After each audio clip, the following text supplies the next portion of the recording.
Okay, we're in our next series videos, and this series we're going to drill down a little bit more and take a look at some of the passages that relate to these different events and timeline milestones that we had from our three charts. And we're not going to go look at all the different passages. We're just going to take a look at certain select ones as we go through these three slides again. And all we're trying to do is start to draw now from the actual Bible text, how do people come up with the notion of these events were supposed to have occurred or will occur, and just start laying it out so that everybody that's watching these videos can go check some of these things out for themselves. So we're not going to look at all the passages, we're just going to look at a summary of them. We're going to start over here on the left with what I call kind of the super sign in the last series of videos. This is the rebirth of Israel in May 14th, 1948. And we're going to start by looking at Isaiah 66 in verse 8. So if you hang with me, we're going to jump over to an online Bible system, and we'll talk a little bit more about that as we get into Isaiah. Okay, here we are, www.biblegateway.com. Boy, there's got to be dozens of online Bible tools on the internet. There's almost no excuse right now for anybody really around the globe that has internet access to say they don't have access to a Bible. It's unbelievable because there's so many tools. They're out there and in multiple languages. And so this just happens to be a tool I got comfortable with. Let's take a look now at this first passage. We talked about Isaiah 66 in verse 8. Here you can see in Bible Gateway all the different languages and translations that are available. Everybody has their favorite versions. For me, I like using multiple versions because you can compare the text between them. And probably the most literal version translations in the Bible are the English Standard Version, the New American Standard, the King James, and the New King James translations of the Bible.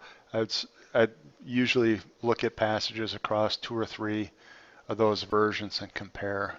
There's all sorts of reasons for doing that, but that's for another set of videos and for another study. So let's take a look in the English Standard Version at Isaiah 66:8. Let's scroll down a little bit. So verse 8 says, "Who has heard of such a thing? Who has seen such things? Shall a land be born in one day? Shall a nation be brought forth in one moment? For as soon as Zion was in labor, she brought forth her children."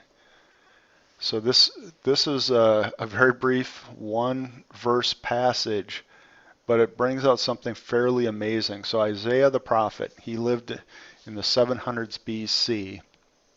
If you can think back to your history books or just think back logically, what would things look like to somebody that lived in 700 BC? How would a nation be born? Well, probably it would have started with a village that would grow up to be a small city, and at some point, because tribes and groups would war against each other, the city would end up having to build fortifications and establish an army and on and on and on. By the time you would have a nation, it would have been hundreds of years probably, a series of kings and a series of battles and victories to establish yourself as a nation. And so Isaiah is being told by God this revelation. He's saying that basically the nation of Israel is going to be born again in a day. And how do we know it's the nation of Israel? For as soon as Zion was in labor, she brought forth her children. The children of Zion, which is the focus in Jerusalem, the mountaintop focus in Jerusalem of the Jewish people, bringing forth her children. So we know we have the Jewish people, and we see them being brought forth in a moment. And historically, how would that have ever happened in the 700 BC time frame that Isaiah lived? No, but in recent times with the establishment of global governments, the United Nations, yes, you can have basically a nation get recognized in a day. And that's exactly what we had in 1948 is the nation of Israel was recognized by the world bodies in a single day. Okay, now I'm back to our slide.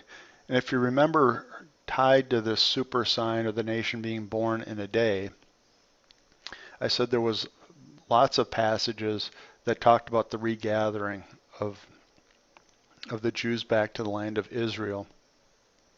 So let's take a look at some of these passages of the regathering part. And again, it's just confirming that this was a big event and kind of sets apart this being born again of the nation of Israel in a day as being something special and kind of a marker in terms of the history of the Bible. So we're going to take a look at some of these passages down here. Here we are back over at Bible Gateway, and if you look here in the search box, all I did was literally cut and paste those passages I had listed as text right into the search box and hit search. It's another reason why a lot of people like Bible Gateway is you can get multiple passages and have it search them and just separate them out. Let's go through here quick, and we won't read the entire body of all these verses, but I just want to give you the sense that this return of the Jews to Israel was a big deal, and what a lot of scholars call the Bible's super sign of the end times. So the first verse was in Ezekiel 34.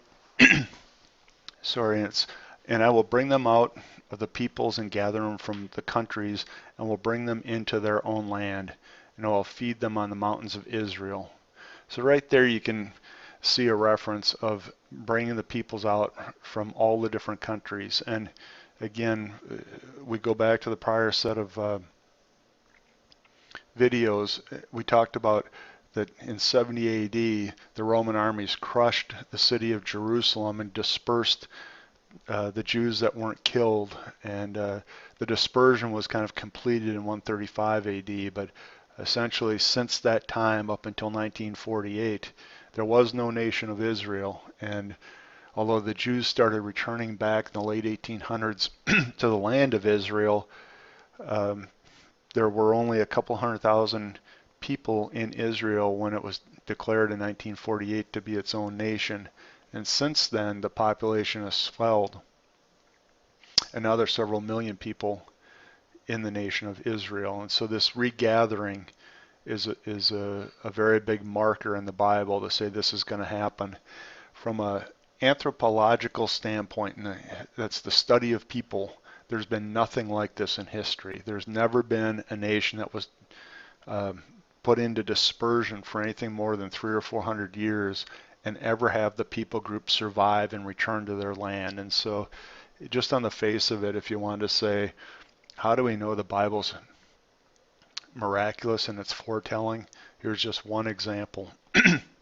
Now I picked on Ezekiel here, 34 and 35. You'll see this same set of concepts about the return of the Jewish people in Ezekiel 35, 36, 37, and 38. And so this is, again, just an example. I couldn't fit all the different verses on the slides that we've been looking at. Let's scroll down a little bit. In Hosea, again, come let us return to the Lord, for he has torn us, and that he may heal us. He has struck us down, and he'll bind us up. After 2 days he will revive us, and on the third day he will raise us up.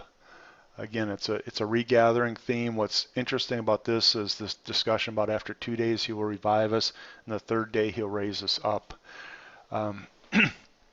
In Hebrew, the term day is actually yom, and all sorts of discussions about does yom mean 24 hours or can it mean something else? And there is multiple usages in the Bible, just like we say back in the day. It can be used in the Bible to represent a period of time. And this passage now people think is really interesting because what if the period of time was 1,000 years? After, let's say it this way, after 2,000 years, he will revive us, and on the 3,000th year, he will raise us up. And if you remember from our slides, the Jewish people were dispersed from their land for about 2,000 years now. And after the tribulation period occurs, what happens is a 1,000-year millennial reign with the Jews back in the land, with Jesus on the throne, and the world being repopulated. So it's very curious, some of the subtleties in the Bible. And again, it just builds confidence as you see these little foreshadowings that exist all throughout the Bible. Isaiah 11:11 is another popular one. Let's take a look. In that day the Lord will extend his hand yet a second time to recover the remnant that remains of his people. And then it lists all sorts of cities and towns, including the coastlands of the sea, which was in the Bible the generic reference of everywhere beyond the known world at the time. And again, Isaiah is sitting here in 700s BC, and there actually has been two dispersions of the Jewish people from their land. The first dispersion began in 605 BC and was complete in 586 BC. Then the Jewish people returned in 539 BC. That was the first dispersion. And now the second dispersion happened in 70 AD and has lasted up until 1948. And so again, what's incredible about the Bible is you have a prophet in the 700s BC, not even aware of the first dispersion, talking about the second recovery, the second time the remnant comes back out of all the different places around the earth. And so just simply amazing, these passages that are about this return of the Jewish people into their land. Amos, again, in that day I'll raise up the booth of David that has fallen. David was their most vaunted king from the dynasty of kings back 1000 BC was David's reign. And repair its breaches and raise up its ruins and rebuild as in the days of old. And it fits exactly the story we had of when Jesus comes on the throne. He sets up a righteous rule.